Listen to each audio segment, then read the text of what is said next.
These conspiracy theories seriously need to be investigated. There have been a lot of viral conspiracy theories recently that I honestly think need to be professionally investigated, but we're gonna try to do our best by investigating them today. All right, there's a lot, so strap in, let's go. All right, the first theory that I want to talk about has to do with Charlie Kirk. So we did kind of like a full video on Charlie Kirk a couple weeks ago, but there has been a lot of new conspiracy theories surrounding him, Candace Owens, his wife. There's just a lot going on. Okay, we gotta talk about it. The first thing I want to talk about is this Nicolas Cage movie from 1998 called Snake Eyes. This movie has such a strange connection to the assassination of Charlie Kirk. It's honestly kind of nuts. When I saw this on TikTok, I was like, I have to investigate this for myself because there's no way it could be true, but it is, at least a lot of parts of it. So basically, people have been pointing out the fact that in the movie Snake Eyes, there is a politician who gets assassinated in the neck in the exact same way at a public event, and his name was Charles Kirkland. And a lot of people, there was misinformation that there was a sign that said that the date was September 10th, which obviously is also the day that Charlie Kirk was assassinated 27 years later, but that's actually not correct. It looks like September 18th or 19th. It's not the 10th. But still, I think regardless of that, this theory is freaking weird. The other weird part about this is when you look at the poster in the movie for the fighting event that where Charles Kirkland gets assassinated at, the fighter is literally named Tyler the Executioner. Tyler.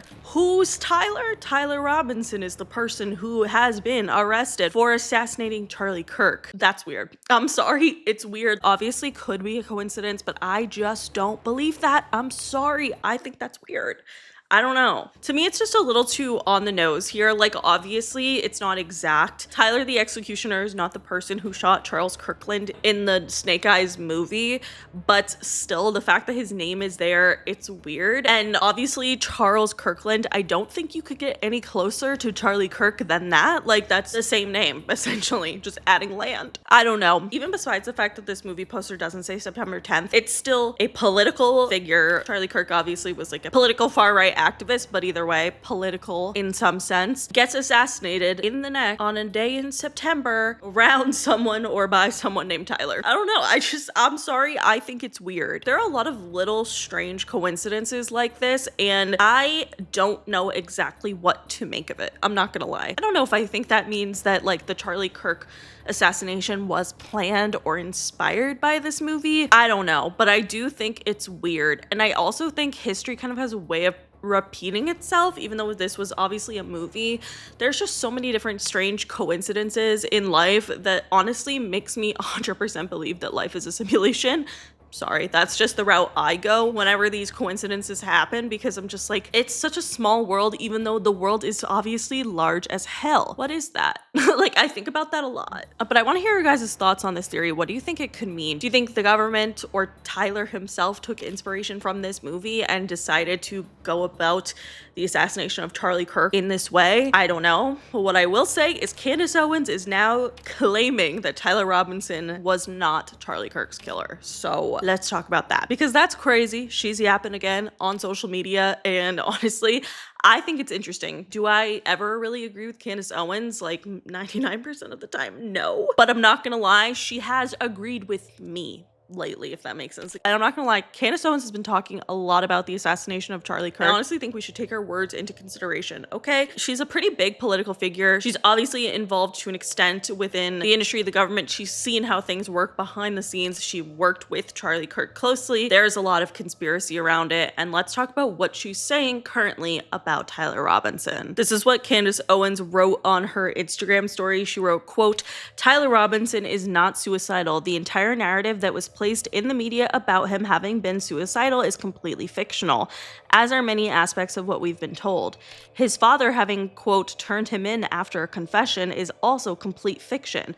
To the contrary, Tyler Robinson maintains his innocence and has never even been to the UVU campus." She continues with, which is why they have produced nothing other than a blurry image which Tyler's family knows is not him. The federal government is lying about absolutely everything except for the fact that it is his gun. So like, what do we think about this? Okay, Candace Owens has been sounding the alarms. We talked about it recently, but essentially she truly believes that the US government and the Israeli government is collectively involved with the assassination assassination of Charlie Kirk. At least that's what she's kind of saying without saying it. Essentially, if you didn't see my other video, Candace Owens recently kind of flipped her perspective on Israel and Palestine. She became very anti-Israel, which obviously is not what the conservatives want. So she was kind of like exiled from a lot of conservative areas. And then Charlie Kirk recently started flipping his script on it as well and started agreeing with Candace, like actually properly calling out Israel. Candace Owens claims that Bibi Netanyahu was absolutely furious with the idea of Charlie Kirk going kind of against Israel and saying that Israel is trying to ethnically cleanse Gaza. Like, the fact that a very conservative political figure said that, it's kind of like groundbreaking. Obviously, Charlie Kirk had huge pull in conservative young people, so this honestly did make a big difference. I think a lot of people are like, well, why would they like kill him over that? It's just an opinion. I'm not gonna lie that Charlie Kirk is the reason that Donald Trump won the election and had such a young voter turnout. So do I believe this theory? Sort of. Is this Candace's way of like grieving the loss of one of her close friends? Also maybe, but here's my thing. Is she said on her podcast, like, the only person who could stop me from talking about this is my husband and Erika Kirk. I have to say, I think if what Candace was saying didn't have any merit at all, Erika Kirk would have said to stop. There is no way. A lot of people are like, she's busy grieving and she's all this stuff. I'm like, okay, listen, even if she's not the one who's directly consuming Candace Owens' current media, she definitely has people around her who are like, hey, Candace Owens is saying this. Like, there's no two ways about it. And I'm sure if she disagreed with her, she would tell her to stop. Sorry. That's just what I truly believe. And I think it's interesting. I do think it's an interesting theory. And I want to hear your guys' thoughts. Because do we think the government, ours or Israelis or both, could be capable of such a crazy conspiracy cover-up? I don't know. I don't like it. I will say I think it is very strange. I think Candace has had a lot of direct contact with Tyler Robinson and the roommate and everything. She allegedly claims that all of her sources are verified. I mean, she's not getting sued currently. Erika Kirk hasn't told her to stop. I think it's interesting. Like, yeah, at first I kind of was like, maybe she's just grieving in a weird way with this, obviously trying to find answers to something that there's no real answers for. But I truly think that she's onto something here, and that's terrifying, and I don't like it. I don't like it. All right, speaking of Erika Kirk, there has been a lot of conspiracy around her lately. Obviously, she's in the forefront of the media right now, and there has been a very strange conspiracy theory that has come out about her being banned from Romania. And I want to talk about it and try to get to the bottom of it today, because I am still unsure where this theory lies, because honestly, there's not a lot of evidence on either side that it's true or not. It's all confusing. So recently, the internet has taken this theory and absolutely ran with it, which is the idea that Erika Kirk was actually banned from Romania and tied to a child trafficking ring through a ministry named the Romanian Angels. So here's what's actually documented here. Here's what we genuinely know. Erika Kirk, before she was a public figure, she founded a US nonprofit called Everyday Heroes Like You. And under that umbrella, a program branded as the Romanian Angels shows up in public descriptions as an orphan outreach project centered around Constanța on Romania's Black Sea. The materials and different press blurbs kind of just describe it as holiday wish list for children, like partnerships with local charities, drives, etc. So because the rumor that this evangelical Christian like organization group was in Romania and then banned from it for being involved with child trafficking in some way exploded all over the internet. So a lot of news outlets wanted to like weigh in and dig for deeper evidence of this to be true. But the bottom line is there's no evidence that Erika Kirk was ever actually banned from Romania, but there's not really any evidence that she wasn't, if that makes sense. Like, I don't really know how this conspiracy went as viral as it did, but essentially the Romanian Angels, there's no evidence of them being accused by authorities of trafficking, and there's no official notices, no court filings, no government bulletins, anything of the sort, although people claim that they're erasing that from the internet. I don't know. I think it's an interesting theory, and honestly, it's kind of random. So like, whenever a random theory comes up like that, I'm like, maybe there is some truth to it. I think the reason that so many people believe this to be true is because of Romania's history. Like, for decades, its orphanage system has been subject to abuse and neglect, and a lot of Western missions poured in after the 1990s, and not all of them were good. Like, they were bad. There were other organizations that were accused of trafficking children and doing terrible things. So I don't know if that's why people believe it to be true, but I do think it is an interesting theory. And I don't know. Honestly, I think there's way more interesting things about Erika Kirk that we should be talking about because this one doesn't really have the evidence to back it up. But there are some that do. So there's a lot of conspiracy theories about Erika Kirk and Donald Trump and their knowing each other prior to all of this and prior to her marrying Charlie Kirk. Because if you didn't know, Erika Kirk used to be a beauty pageant girl. She was Miss Arizona USA, which is overall ran by the Miss Universe organization, which Donald Trump did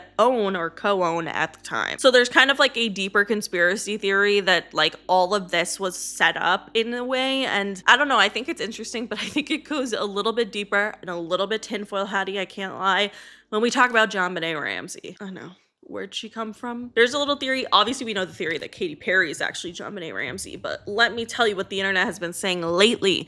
They think that Erika Kirk is JonBenet Ramsey. And I gotta say, this makes a lot more sense than Katy Perry. I still don't think it's true. I think it makes more sense. For one, they're both pageant girls.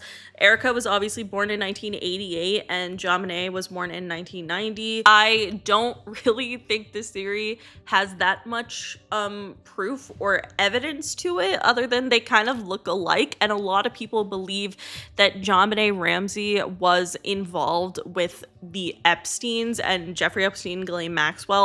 And that is the more interesting part of the conspiracy theory that we'll talk about. But I will throw it out there. There are people claiming that Erika Kirk is JonBenet Ramsey. I mean, they look more alike than Katy Perry and JonBenet. I'm sorry, they kind of do. So the interesting part of the theory here, at least to me, is the idea that JonBenet Ramsey is connected to the Epstein files, cases, all of that stuff.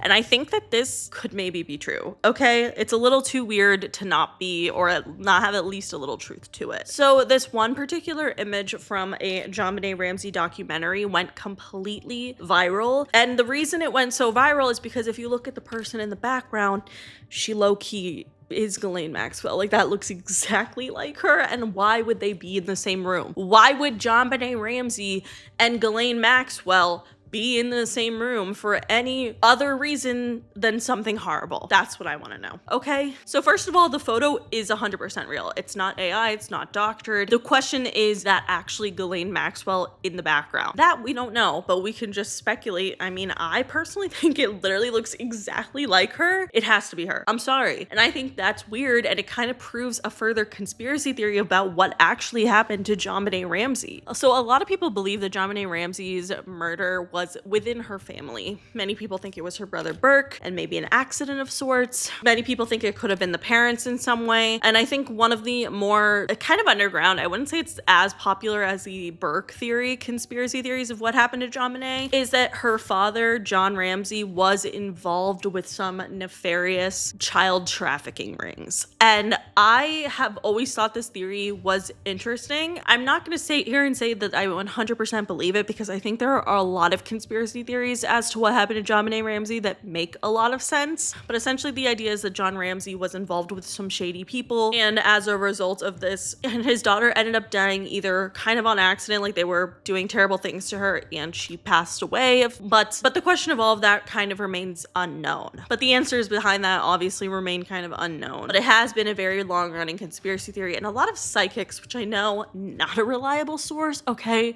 but kinda, have said that they believe that JonBenet Ramsey's father was connected to her death and was connected specifically to a child trafficking ring. So now this photo of JonBenet Ramsey with Ghislaine Maxwell in the background, the fact that that exists, that's concerning to me.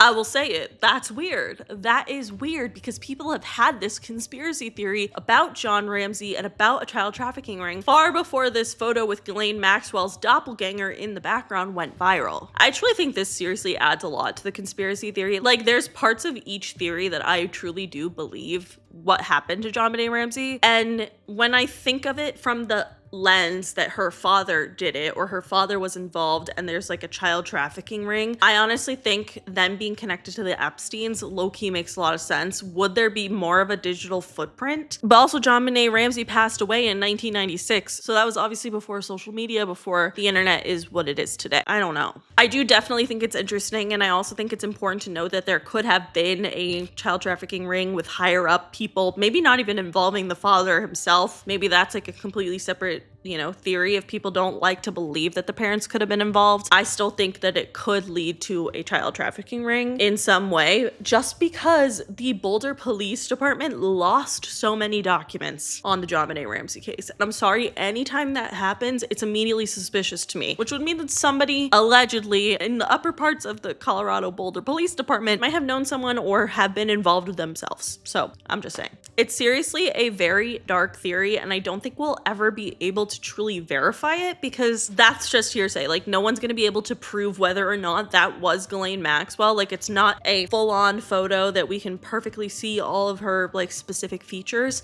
But to me, that's Ghislaine Maxwell. I'm sorry. It looks exactly like her. What do you mean? I need to hear your guys' thoughts though, because it bothers me so much that still to this day that JonBenet Ramsey's case is unsolved, because so much of it was just wrong. So much of the crime scene, the way that the police worked with the crime scene, like all of that was just so wrong and made and tampered with evidence and made it impossible to solve this case. Files went missing. I don't like it. It's obviously shady. And I want to hear you guys' thoughts on this, because I feel like it kind of makes sense. All right, the next theory I want to talk about is the Trump time traveler theory. This theory refuses to die, and I have always found it pretty interesting, but I want to talk about it today because I feel like I've seen it resurfacing on the internet recently, especially with people talking about Charlie Kirk and the weirdness of that, and how Trump is powerful as he is and cult-like following. And there is a book written about someone named Baron Trump from the 1800s, and it's weird, okay? So in the late 1800s, a New York lawyer named Ingersoll Lockwood wrote a whimsical adventure series about a boy aristocrat named Baron Trump, which, yes, as we know, Baron Trump is obviously the name of Donald Trump's youngest son. Not only that, in the story, he lives at Castle Trump. He is guided by like an elder person in his life, like kind of a mentor, and his name is Don. And the story kind of follows this kid setting around the hidden world beginning in Russia, which obviously a lot of people think Russia and Trump are connected in a lot of nefarious ways, just saying. So then Lockwood ended up writing another book in the early 1900s named The Last President. The story opens with a very shocking election results and then immediate chaos in Manhattan, and crowds pour over to Madison Square, and there are fears. And it talks specifically about a landmark on Fifth Avenue, which obviously we know Donald Trump's hotel in New York City is on Fifth Avenue. So there's a couple of theories as to what this is all about. Like, for one, I think probably some people assume that they named Baron like after this guy, after this book. I don't know why they would do that, but the coincidences don't end with just Baron. There's still Don and then the Fifth Avenue building. And so another popular theory is that like it's kind of predictive, like kind of the end of the world, and that Donald Trump will be the last president because he's gonna like try to be a dictator. Don't like that. Hope that's wrong. But people kind of like point at it, the future, like how The Simpsons allegedly predicts the future. I don't know if I think that's true, but it is an interesting theory overall. But there is even a darker theory here, which is about time traveling. And this connects to Nikola Tesla, which is also interesting, considering Elon Musk and Donald Trump have the funniest beef that I've ever heard. So Donald Trump's uncle, Dr. John G. Trump, the MIT physicist who in the 1940s was asked by the US government to examine Nikola Tesla's papers after Tesla passed away. So Dr. John G. Trump ended up saying Tesla's findings were interesting, but there was no monetary value behind them. But a lot of people had some conspiracy theories that these files actually contained evidence or like ways to create time machines, and that Nikola Tesla had discovered. And instead of Trump's uncle deciding to share this with the world, he decided to take the information in and use it to benefit his own lineage. So basically the theory is that Donald Trump and his family for generations has been able to use time traveling, and had Nikola Tesla's notes and tests and findings, and was able to make time travel possible just for themselves. I don't know, kind of sounds like a Trump thing to do, I can't lie, even though this is his uncle. Apple don't fall far from the tree, okay? And that's the theory of these books. People think that they traveled into the future of when Trump was president, when Barron was born, and then went back in time to write these books just to like freak people out at some point. I don't know. The concept of time travel honestly just like messes with my brain. So I want to hear your guys' thoughts on this because I honestly think it is a pretty interesting theory. Even two theories separately are interesting within themselves because obviously the Tesla files and Donald Trump's uncle being the one to review them, that literally happened. Like, actually, we know Nikola Tesla was working on time travel. We know he was trying to figure out things. What if he had the secret formula and the Trumps just wanted to keep it to themselves? I don't know.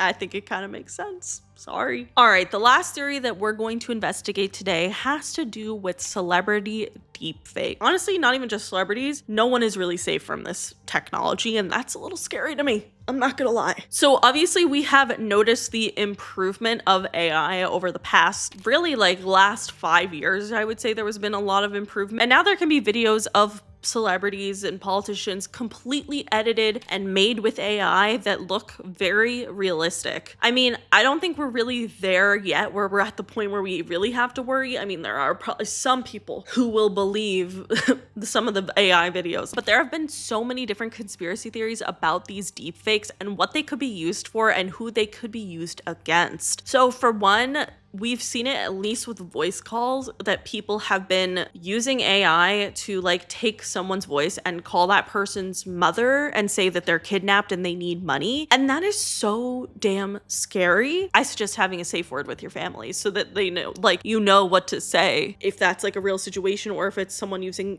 AI to create your voice, to recreate your voice. Like, that's actually kind of nuts and so dangerous. But celebrities kind of have it on an exponential scale, obviously, because there's endless video footage and audio of celebrities speaking, and there are so many different videos that could be made from those things, either saying terrible things or what something is that's happening now is like using it as like a revenge pornography. People are making AI images of different celebrities in compromising positions, obviously, and just generating it, and it looks real. Like, that would be so gross to like see of yourself and fucked up. Like, I cannot believe that this is actually not regulated. And honestly, like, I just feel like we need to talk about it. There could be a lot that goes wrong here. I just genuinely think this is not for the good because AI is only improving. It's getting better. And that's scary to me. But also there are a lot of conspiracy theories that AI was invented and all of these deep fakes were invented so that if a celebrity or a politician like fucks up in a really crazy way, they can just say it was AI. But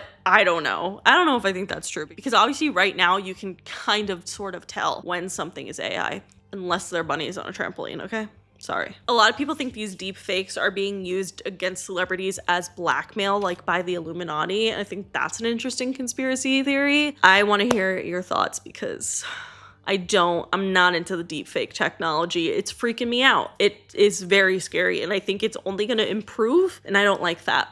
I don't. Anyway, that is it for today's video. If you guys liked it, please give it a big thumbs up. Let me know in the comments below what you guys think of these different conspiracy theories. If there's any other conspiracy theories that you want me to investigate, let me know in the comments below. But that is it. Make sure you follow me on Twitter, TikTok, and Instagram, and subscribe for new videos every week. And I'll see you guys later. Bye.